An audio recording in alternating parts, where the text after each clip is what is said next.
वाहिगुरु जी का खालसा वाहिगुरु जी की फतेह। आइए संगत जी, श्री गुरु तेग बहादुर जी की शहीदी का इतिहास हम पढ़ते हैं, जानते हैं कि कैसे गुरु साहब की शहीदी हुई। संगत जी, ये बात 1665 के आसपास की है, जब औरंगजेब भारत का सम्राट बना। उसने पूरे भारत में एक कानून पास किया जिसमें यह लिखा गया कि मूर्ति पूजा को पूरी तरह बंद किया जाए, जितने भी काफिरों के मंदिर हैं उन्हें गिराया जाए, उनके धार्मिक ग्रंथों को आग लगा दी जाए और उन्हें जितना अधिक हो सके मुस्लिम बनाया जाए। जो नहीं मानता उसे धमकाया जाए, लालच दिया जाए, या मारा जाए और जगह जगह मस्जिदें खोली जाए। इस हुक्म ने सभी तरफ हाहाकार मचा दी थी। औरंगजेब के हुक्म से मथुरा में केशवरिया मंदिर, बनारस में गोपीनाथ मंदिर, उदयपुर में 235 मंदिर, अंबर में 66, जयपुर, उज्जैन, विजयपुर, महाराष्ट्र अनेकों ही स्थानों पर मंदिरों को गिराया गया। इसके साथ ही हिंदुओं की जो देह संस्कार था उसको भी बंद किया गया और हर तरह का टैक्स लगा दिया गया, यानी हर तरह से अत्याचार किया गया। इसके बाद दूसरे चरण में औरंगजेब ने 1670 के करीब पूरी तरह अपना मन बना लिया कि वह सभी को मुस्लिम बनाकर ही दम लेगा। उसने दूसरे चरण में अत्याचार की शुरुआत कश्मीर से की। उस वक्त कश्मीर में ज्यादा पंडितों की तादाद थी जैसे बनारस में आजकल माना जाता है। उस वक्त कश्मीर में भी बहुत पंडित थे। उसने सोचा कि अगर ये इस्लाम में आ जाएंगे फिर बाकियों को इस्लाम में लाना कोई मुश्किल कार्य नहीं होगा। औरंगजेब ने अपना जुल्म कश्मीर में शुरू किया, वहां के मंदिर गिराए, पंडितों को मारा और इस्लाम में आने के लिए उसको बोला। और जब हर तरफ से अत्याचार होने लगा तो कश्मीरी पंडितों ने इस मुसीबत से बचने के लिए हर उपाय किया, जैसे यज्ञ किए, प्रार्थनाएं की, मगर जब कोई हल ना निकला तो सभी ने मिलकर गुरु तेग बहादुर जी से मिलने की सलाह की। सोचा शायद उनसे हमें कोई राह मिल जाए, और कोई चारा ना चलता देखकर सभी दुखी फरियाद लेकर गुरु जी के दरबार में पहुंचे। कश्मीर के पंडितों ने सारी बात गुरु साहब जी को जाकर सुनाई तो गुरु तेग बहादुर जी अंतर ध्यान होकर कुछ वक्त इस बात की विचार मन में करने लगे कि इसका क्या समाधान निकाला जाए। इतने में गुरु गोविंद सिंह जी जो कि 9 साल के थे वे वहां पर पहुंचे और पिताजी से पूछा कि क्या बात है, आज यहाँ कथा कीर्तन की जगह सन्नाटा क्यों छाया हुआ है। तो गुरु तेग बहादुर जी ने कहा कि ये लोग कश्मीर के पंडित हैं, इनका धर्म संकट में है, ये चाहते हैं कि कोई ऐसा उपाय खोज निकाला जाए जिससे औरंगजेब इन हिंदुओं को मुसलमान बनाने का अपना आदेश वापस ले ले। तो गुरु गोविंद सिंह जी ने अपने पिताजी से पूछा, फिर आपने क्या सोचा है।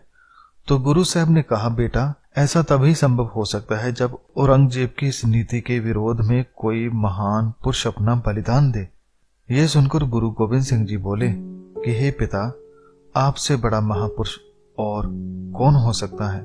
जब इतनी बात कही तो सारे पंडित जो वहां पहुंचे थे ये बात सुनकर हैरान हो जाते हैं और पिता यानी गुरु तेग बहादुर जी बहुत ही खुश होते हैं। गुरु तेग बहादुर जी ने कहा कि आपने सुन ही लिया है कि अब इस समस्या का समाधान मिल गया है। अगर आप हम पर यकीन करते हैं तो जाकर औरंगजेब से कह दीजिए कि धर्म परिवर्तन के मामले में गुरु नानक जी की गद्दी के 9वें वारिस आपसे बातचीत करने के लिए तैयार हैं। अगर आप उन्हें इस्लाम कबूल करवा लेते हैं तो हम सभी इस्लाम धारण करने के लिए राजी हैं, लेकिन तब तक यह अत्याचार बंद किया जाए। कश्मीरी पंडित ये जानते थे कि जिस गुरु नानक ने बाबर को जाबर कहा था उसी की गद्दी पर बैठे गुरु अर्जन साहब जी ने गर्म तवी पर बैठना मंजूर कर लिया था, लेकिन उन्होंने सच का साथ नहीं छोड़ा। उसी के वारिस हमारी रक्षा जरूर करेगा। वह कश्मीरी पंडित उम्मीद को साथ में लिए गुरु जी का संदेश औरंगजेब तक पहुंचाते हैं। इधर गुरु जी को पता था कि आगे क्या होने वाला है। इसी को ध्यान में रखते हुए उन्होंने दिल्ली की तरफ जाने से पहले अपने पुत्र गुरु गोविंद सिंह जी को यानी गोविंद राय को 1675 में गुरुगद्दी सौंपी और गुरु नानक जी के मार्ग को आगे बढ़ाने का संदेश दिया। इसी के साथ गुरु साहब ने संगत को भी तैयार बर तैयार रहने के लिए कहा। गुरु साहब ने कहा कि अगर हम पर कोई मुसीबत आती है तो उसकी आग अनंतपुर साहब तक भी पहुंचेगी, इसलिए आप तैयार रहें, समय की नजाकत को समझें और गुरु पर भरोसा रखें। उधर औरंगजेब को इस बात की खबर हो चुकी थी कि गुरु तेग बहादुर हमारे रास्ते में कांटा बन रहा है, उसके उपदेश लोगों में जान डाल रहे हैं। तो उसने गुरुजी को पहुंचने से पहले ही गिरफ्तार करने का संदेश जारी कर दिया। इधर गुरुजी अपने साथ भाई मतीदास, भाई सतीदास और भाई दयाला जी को लेकर चले। गुरु साहब जब सरसा नदी पार करके रंगड़ा में पहुंचे तो वहां से गुरुजी को गिरफ्तार करके मलकपुर रंगड़ा में ले जाकर रखा गया और वहीं से कोतवाल ने दिल्ली में संदेश पहुंचाया कि हमने गुरुजी को गिरफ्तार कर लिया है और गुरुजी को वहां जेल में कैद में रखा गया।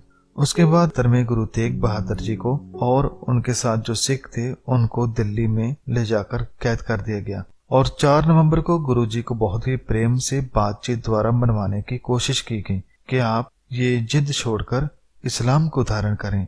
गुरुजी ने फरमाया कि इस्लाम की बात आपके मुंह से शोभा नहीं देती। मुझे तो तुम्हारे अंदर धर्म का कोई छोटा सा कण भी नजर नहीं आता। तुम तो पूरे के पूरे जुल्म से भरे हो, नफरत से भरे हो। धर्मी मनुष्य का मन तो दया से भरा होता है, बलिदान से भरा होता है, प्रेम से भरा होता है।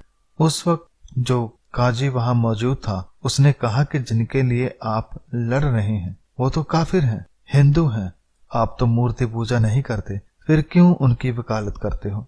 गुरु साहब ने समझाया कि अगर वो धार्मिक नहीं तो आप कौन से धार्मिक हो? बेकसूर लोगों का खून चूसते हो, दूसरे पर अत्याचार करते हो। ये कौन सी शरा का कानून आपने पढ़ा है? कुरान भी इंसान के अंदर के दुश्मनों को मारने की बात करती है, ना कि इंसानों की। वो मूर्ति पूजक हैं तो आप अपने ज्ञान से उन्हें बताएं कि सही मार्ग कौन सा है, मगर जबरदस्ती करना ये कोई धर्म नहीं, ये केवल अत्याचार है। हर मनुष्य को जीने का हक है और गुरु नानक का सिद्धांत है कि ना किसी को डराना है और ना किसी से डरना है। अगले दिन गुरु साहब जी को फिर से बहुत से सवाल जवाब किए गए। साफी खान जिनकी हिरासत में गुरुजी थे, उसने कहा कि गुरुजी अब जा तो आप करामात दिखाएं या इस्लाम कबूल करें या फिर मरने के लिए तैयार रहें। गुरुजी ने कहा करामात हम दिखाते नहीं और मौत से हम ऊपर उठ चुके हैं और गुरु नानक की सिक्खी मुझे जान से प्यारी है। कहते हैं गुरुजी के ऊपर बहुत सख्ताई की गई मगर गुरुजी अपने वचनों से नहीं पलटे। जब कोई बात ना बनी तो गुरु साहब को डराने के लिए उनके सिखों को शहीद करना शुरू किया। उन्होंने उनके सामने एक सिख को काट कर 2 टुकड़ों में कर दिया, यानी भाई मतीदास जी को। भाई दयाला जी को गर्म पानी में उबालकर शहीद कर दिया गया। भाई सतीदास जी को रोई में लपेटकर जला दिया गया। मगर धन्य है गुरु के सिख, किसी भी सिख ने झुकना परवाह नहीं किया। इतना अत्याचार करने के बाद गुरुजी से फिर पूछा गया कि अगर अब भी आप नहीं माने तो आपका भी हाल इनसे भी बुरा होगा। गुरु साहब ने फरमाया कि आप गुरु के सिखों को नहीं झुका पाए तो मुझे क्या झुका पाओगे? तो इतिहासकार कहते हैं चांदनी चौक दिल्ली में गुरु तेग बहादुर जी को बहुत बेरहमी से जल्लादों ने शहीद कर दिया और भरे बाजार उनका सर अलग कर दिया और ये हुक्म सुनाया कि कोई भी गुरु जी के शरीर को हाथ नहीं लगाएगा।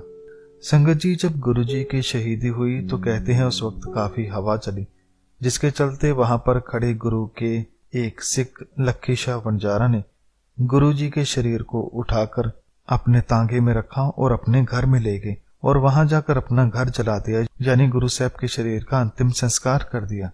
और एक और सिख था वहां पर, भाई जैता जी, उसने भी मौका देकर गुरु साहब जी का शीश उठा लिया और उठाकर दिल्ली से आनंदपुर साहब की तरफ चल पड़ा और गुरु तेग बहादुर जी का शीश उन्होंने गुरु गोविंद सिंह जी के आगे भेंट किया और सारी कहानी सुनाई कि वहां क्या क्या हुआ। गुरु गोविंद सिंह जी ने पिताजी के शीश को नमस्कार की और भाई जैता जी को गुरु का बेटा कहकर बुलाया। तो ऐसे गुरु साहब की शहीदी हुई। संगत जी, गुरु तेग बहादुर जी की कुर्बानी मानवता के इतिहास में सबसे बड़ी शहीदी है, बड़ी कुर्बानी है, जिसे कभी भी बुलाया नहीं जा सकता। मैंने बहुत ही कम शब्दों में अपनी बात रखी है, जबकि इतिहास बहुत ही बड़ा है। संगत जी, किसी के दुखों को गुरु साहब कैसे अपने ऊपर लेते हैं, इसकी ये मिसाल है। और गुरु साहब का जुल्म के खिलाफ खड़े हो जाना ये बहुत बड़ा कदम था, क्योंकि जब कोई संघर्ष चलता है तो एक नायक के पीछे बहुत सारी भीड़ खड़ी हो जाती है। ऐसे ही गुरु साहब की शहीदी के बाद हिंदू समाज में भी जागृति आई। कहते हैं उस वक्त लोग कहने लगे थे कि हर एक घर में एक बच्चा जरूर सिख बनेगा ताकि वह भी जुल्म से लड़ सके और गुरु साहब की खुशी प्राप्त कर सके। संगत जी, अंत में मैं गुरु तेग बहादुर जी के चरणों में बारंबार प्रणाम करता हूँ, जिनकी बदौलत आज भारत के लोग खुली हवा में सांस ले रहे हैं। वाहिगुरु जी का खालसा, वाहिगुरु जी की फतेह।